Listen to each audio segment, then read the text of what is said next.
تو اس لیے ناولٹ کا جو پلاٹ ہے وہ سادہ ہوتا ہے، جبکہ ناول کا جو پلاٹ ہے وہ پیچیدہ ہوتا ہے، وہ مربوط ہوتا ہے، ایک سے زائد کہانیوں پر مشتمل ہوتا ہے۔ اس کے بعد تیسرا جو فرق ہے وہ ہے کردار نگاری۔ کردار نگاری میں جو فرق ہے وہ کیا ہے؟ ناول میں ہم یہ دیکھتے ہیں کہ کرداروں کی وسعت ہوتی ہے، لا تعداد کردار رائٹر اس میں ڈال دیتا ہے۔ اگر ہیرو کہیں جا رہا ہے، اس نے کسی ایک شخص سے ملا، اس کا بھی اس کو تذکرہ کر دے گا اور پھر اس کو بڑی ڈیٹیل کے ساتھ بیان کرے گا۔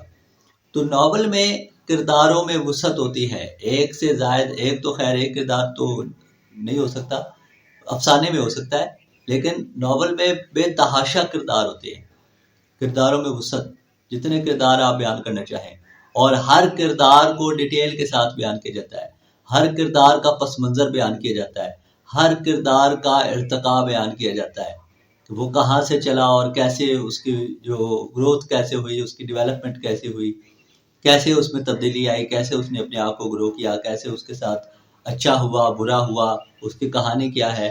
تو ناول میں تو وہ ڈیٹیل کے ساتھ ہو رہا ہوتا ہے، لیکن ناولٹ میں کردار محدود ہوتے ہیں، جیسے کہ افسانے میں کردار محدود ہوتے ہیں، افسانہ ایک کردار پر بھی ہو سکتا ہے، ناولٹ میں کردار محدود ہوتے ہیں، اور ناولٹ میں جو 2-4 کردار مرکزی ہوتے ہیں جن کے گرد کہانی گھوم رہی ہوتی ہے، ناولٹ میں صرف ان مرکزی کرداروں پر ہی فوکس کیا جاتا ہے، توجہ مرکوز کی جاتی ہے مرکزی کرداروں پر، صرف مرکزی کرداروں کو ہی جو ہے وہ ڈیٹیل کے ساتھ ڈسکس کیا جاتا ہے۔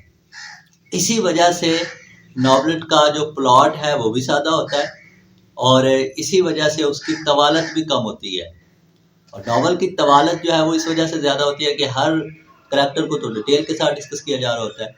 تو یہ جو ہے وہ کردار کے حوالے سے یہ فرق ہے۔ اس کے بعد اگلا فرق ہے time and setting. Time and setting کا کیا مطلب ہے؟ ٹائم اینڈ سیٹنگ کا مطلب یہ کہ ناول، اگر ہم کوئی بھی ناول پڑھتے ہیں تو اس ناول میں ایک کہانی جو ہے وہ کسی بھی ماحول میں آ سکتی ہے۔ فرض کریں ایک کردار جو ہے وہ پاکستان سے آ رہا ہے، ایک کردار جو ہے وہ انڈیا سے آ رہا ہے، ایک کردار انگلستان سے آ رہا ہے۔ اب جو رائٹر ہے وہ انگلستان کا جو کریکٹر اس نے پیش کیا ہے تو وہ اس کی ڈیٹیل میں اس کے پس منظر میں چلا جائے گا کہ وہ انگلستان میں کہاں رہتا تھا، اس کے وہ پاکستان میں کیسے آیا، اس کے پیچھے کی کہانی کیا ہے، وہ کس ماحول میں رہا، وہ پورا ماحول وہ اس میں شامل ہو جائے گا۔ اسی طرح اس کا ماضی، حال پر بھی بات کی جاتی ہے، ماضی پر بھی بات کی جاتی ہے، ایون کہ اس کے فیوچر پر بھی گفتگو کی جاتی ہے۔ تو اس لیے ٹائم اور سیٹنگ کے حوالے سے ناول جو ہے وہ بڑا وسیع ہوتا ہے۔ ناولٹ میں تو ایسا نہیں ہوتا، ناولٹ ایک ہی ماحول پر مشتمل ہوتا ہے، کیونکہ اس میں ہم ایک ہی کہانی کو لے کے چل رہے ہوتے ہیں۔ جیسے کہ ہم نے پہلے ڈسکس کیا کہ ناول میں ایک سے زیادہ کہانیاں چلائی جاتی ہیں اس کو طویل بنانے کے لیے، ناولٹ میں ایک ہی کہانی ہوتی ہے۔ تو اس لیے ناولٹ کے جو ٹائم اور سیٹنگ ہے تو اس میں ایک ہی ماحول ہوتا ہے، زیادہ تر جو کردار ہوتے ہیں وہ ایک ہی ماحول سے تعلق رکھتے ہیں اور ایک ہی ٹائم، ماضی یا حال اس میں جو ہے وہ قید ہوتے ہیں۔ زیادہ تر زمانہ حال کی بات کی جاتی ہے، تاہم اس کا ماضی بقدر ضرورت پیش کیا جاتا ہے۔ ایک کردار جس پہ مرکزی کردار جس پہ فوکس کیا جا رہا ہوتا ہے اس کا ماضی بھی بیان کیا جاتا ہے، لیکن وہ بہت کم، اپنا لمیٹڈ، ٹھیک ہے، شارٹ سا اس کا جو ہے وہ ایک انٹرو ٹائپ اس کا ماضی ہوتا ہے۔ اچھا، اس کے بعد ہے جی موضوع میں تو کوئی پابندی نہیں ہے، ناول کسی بھی موضوع پہ لکھا جا سکتا ہے، ناولٹ بھی کسی بھی موضوع پہ لکھا جا سکتا ہے، تاہم اتنا ضرور ہے کہ ناول میں رائٹر ایک سے زیادہ موضوعات کو ٹچ کرتا ہے، بلکہ بہت زیادہ موضوعات کو ٹچ کر سکتا ہے، چونکہ اس نے ہر کریکٹر کے پس منظر کو بیان کرنا ہے، ہر کریکٹر کے ارتقاء کو بیان کرنا ہے، لہٰذا وہ کریکٹر کے حساب سے جو ہے وہ موضوع بنا سکتا ہے، کسی بھی چیز کو، کسی بھی پوائنٹ کو وہ موضوع کے طور پر پیش کر سکتا ہے، پریزنٹ کر سکتا ہے۔ لیکن ناولٹ میں کیا ہوتا ہے؟ ناولٹ جو ہوتا ہے وہ ایک خاص موضوع پر لکھا جاتا ہے، یا یوں کہیں کہ ایک مخصوص تنازع پر لکھا جاتا ہے، ایک خاص تنازع ہوتا ہے یا ایک خاص قسم کا موضوع ہوتا ہے، اس خاص موضوع کو لے کر جو ہے وہ آگے کہانی کو چلایا جاتا ہے. تو ناولٹ جو ہے وہ ایک ہی موضوع پر زیادہ تر ڈیپینڈ کرتا ہے. اس کے بعد رفتار. ناول میں کہانی کی رفتار بڑی آہستہ ہوتی ہے. کہانی بہت سلو چلتی ہے، آہستہ آہستہ آگے بڑھتی ہے، بہت سلو ہوتی ہے. کرداروں کی ڈیٹیل آ جاتی ہے، کرداروں کے حالات آ جاتے ہیں. کہانی وہیں کھڑی ہوتی ہے اور ایک نیا کردار جب انٹری مارتا ہے تو ناول نگار جو ہے وہ اس کردار کے بارے میں بتانا شروع کر دیتا ہے. اس وجہ سے کہانی کی جو رفتار ہے وہ بہت زیادہ سلو ہو جاتی ہے. جو پڑھنے والا ہے وہ بہت جلدی اختتام تک نہیں پہنچ پاتا. اسی لیے تو ناول طویل ہوتا ہے.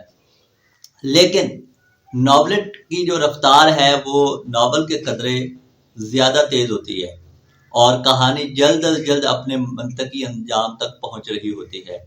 جو ریڈر ہوتا ہے، قاری ہوتا ہے، وہ بہت جلد اختتام تک پہنچ جاتا ہے. تو ناول کی رفتار جو ہے وہ آہستہ ہوتی ہے، ناول میں کہانی کی رفتار آہستہ ہوتی ہے اور ناولٹ میں کہانی کی رفتار جو ہے وہ تیز ہوتی ہے. اس کے بعد ہم بات کرتے ہیں مطالعہ. ریڈنگ کے حوالے سے اگر ہم دیکھیں تو ناول کو کئی نشستوں میں پڑھا جاتا ہے. بہت زیادہ، مطلب اگر آج آپ نے ناول شروع کیا ہے تو آپ کو اس ناول کے ختم کرنے میں کئی مہینے بھی لگ سکتے ہیں. 1 مہینہ بھی لگ سکتا ہے، 1 سے زیادہ مہینے بھی لگ سکتے ہیں. اب جیسے کہ دیوتا ناول ہے اور وہ اتنا طویل ہے، آپ کو اس کے ختم کرنے میں کافی ٹائم لگے گا. تو ناول طویل بہت زیادہ ہوتا ہے، لہٰذا اس کو ہم کئی نشستوں میں پڑھتے ہیں. لیکن ناولٹ کو 1 یا 2 نشستوں میں پڑھا جا سکتا ہے. 1 نشست میں تو ممکن نہ ہو، لیکن 2 نشستوں میں، 2 یا 3 نشستوں میں ہم اس کو پڑھ ڈالتے ہیں. مثال کے طور پر اگر 150 صفحات کا ایک ناولٹ ہے تو وہ 1 نشست میں، اگر کوئی کتابی کیڑا ہے جس کو شوق ہوتا ہے پڑھنے کا، تو ممکن ہے کہ وہ 1 ہی نشست میں پڑھ لے. لیکن 2 نشستوں میں، کم از کم 2 نشستوں میں تو 2 یا 3 نشستوں میں ایک ناولٹ بآسانی پڑھا جا سکتا ہے.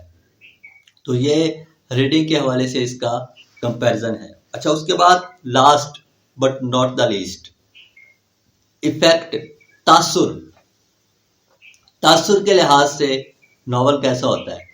ناول میں چونکہ موضوعات کی وسعت ہوتی ہے، ناول ایک وسیع میدان ہے، تو ناول جو ہے وہ قاری کا ہاتھ پکڑ کر ایک بہت بڑے منظر نامے پہ لے جاتا ہے. لہٰذا اس کا جو تاثر ہے وہ بہت وسیع قسم کا ہوتا ہے اور اس میں کسی ایک موضوع پہ بات نہیں ہو رہی ہوتی، کسی ایک مسئلے پہ بات نہیں ہوتی، کوئی ایک مسئلہ بیان نہیں کیا جاتا. تو ایک بہت بڑا منظر نامہ ہوتا ہے جس کی طرف قاری جو ہے وہ بڑھتا ہے. لیکن ناولٹ میں چونکہ موضوع ایک ہوتا ہے، ایک مخصوص موضوع جو ہے وہ لیا جاتا ہے کیونکہ اس کو شارٹ کرنا ہوتا ہے، اس لیے ناولٹ کا جو تاثر ہوتا ہے وہ قاری کے دماغ میں زیادہ گہرا ہوتا ہے. تو یہ ناول اور ناولٹ میں فرق ہے جو میں نے آپ کے ساتھ ڈیٹیل کے ساتھ بیان کیا ہے. اور اس کے علاوہ مزید ادبی ویڈیوز دیکھنے کے لیے آپ میرے چینل کو ضرور سبسکرائب کیجئے اور کامنٹ میں بتائیے کہ آپ کو کیسا محسوس ہو رہا ہے اور آپ کن کن موضوعات پر ویڈیوز دیکھنا پسند کرتے ہیں. انشاءاللہ العزیز آپ سے ملاقات ہوگی اگلے ویڈیو میں. تب تک کے لیے اللہ نگہبان.